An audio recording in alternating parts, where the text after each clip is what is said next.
people would be forgiven for not remembering that the days of action to block Cop City are coming up this weekend.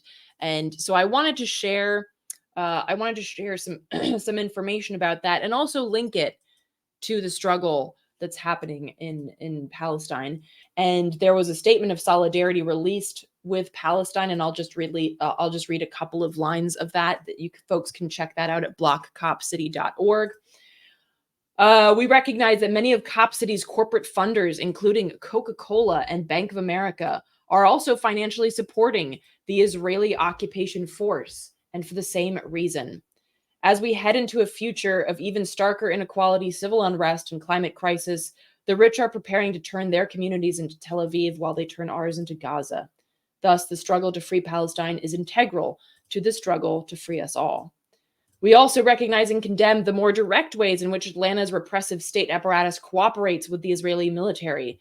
This includes the Georgia International Law Enforcement Exchange Program. We've talked about this on the podcast before, the Deadly Exchange.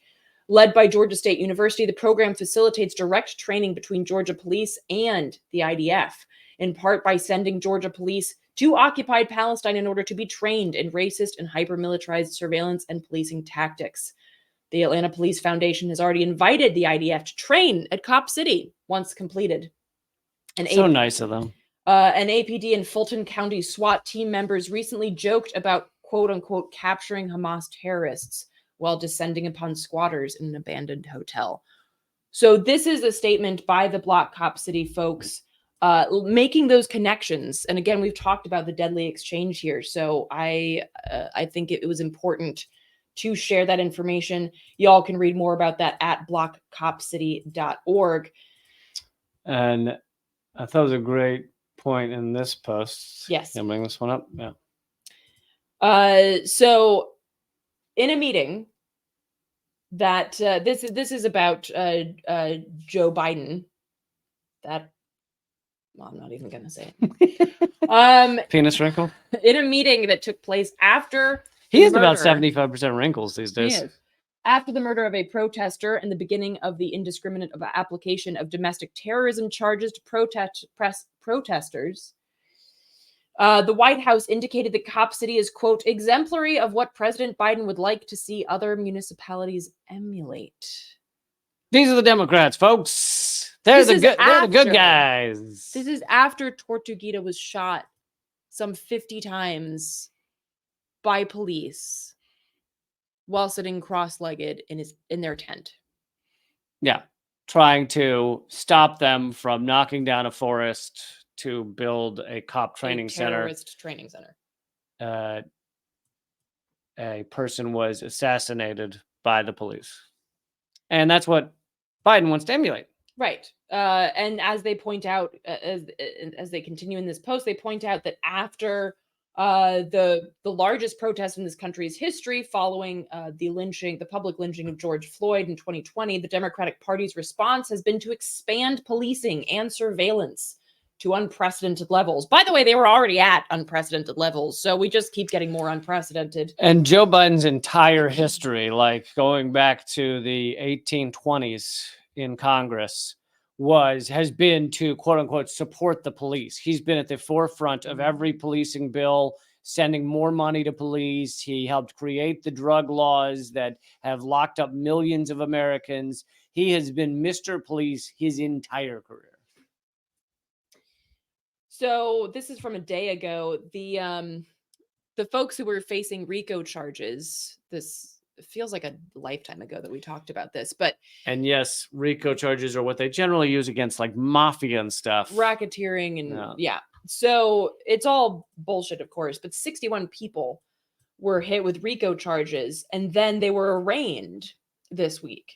And shortly thereafter, they were arrested and carted off into prisoner vans by officers in Atlanta Police Department, previously involved with targeting forest offenders. As of a day ago, they were being held into DeKalb County Jail, where a vigil was planned yesterday. And so I just want to read, this was a post by a person named Hannah Cass, who wrote earlier this week, my co-defendants and I, aka the Atlanta 61, turned ourselves in on the RICO charges being weaponized against us for Stop Cop City protests. I want to share the human rights violations and abuse I experienced and witnessed while incarcerated in Fulton County Jail. One of us was beaten and held in solitary, as was a woman we met who was not our co-defendant. We were deprived of food, water, and sleep, and when we asked for food or water, guards shouted at us and taunted us. Crowded into small holding cells, not given bedding and freezing temperatures. Denied access to the phone, sexually harassed by a guard and male inmate. I woke up from only 1 hour of sleep I was able to get to the sound of someone screaming for help. The bathrooms in our cells have no soap, running water, or toilet paper.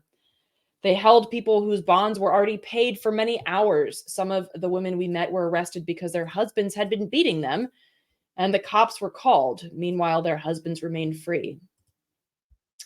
I will never understand why the state thinks incarceration would ever rehabilitate or redeem incarcerated people rather than harm them, and often further radicalize them. So this is just one of the 61 people sharing what happened to them when they were rearrested after being arraigned for RICO charges. And I mean, these are not uncommon stories, but they're absolutely horrifying and disgusting. And again, these are charges being levied against people for trying to protect trees. For trying to protect trees and trying to decrease police brutality. And it really does make you just think of a fascist state. I mean, it absolutely is. It absolutely is. And so there's also been, lawsuits have been filed against the APD for what they're doing. And again, who knows what's going to happen with that? But with regards to the lawsuit, the RICO charges, they don't even care if it sticks, and it likely won't. I talked about this on Project Censored a few weeks ago, and I actually spoke to someone who had been charged under the Georgia RICO laws like 10, 15 years ago. The point isn't to get it to stick. The point is to shut you down. Yeah. And traumatize you. Like, this person has been traumatized just by that short stint in jail. And make others afraid to protest, even if they're not doing anything that inflammatory. They're not breaking windows or anything like that. It's just to make them scared. Right. So, again, this links directly to what we've been talking about for weeks now about Gaza and about Palestine. The United States is a white supremacist settler colonial state. So is Israel. The oppression that we see happening in the United States, a lot of it is learned from Israel, which has also learned a lot from the United States.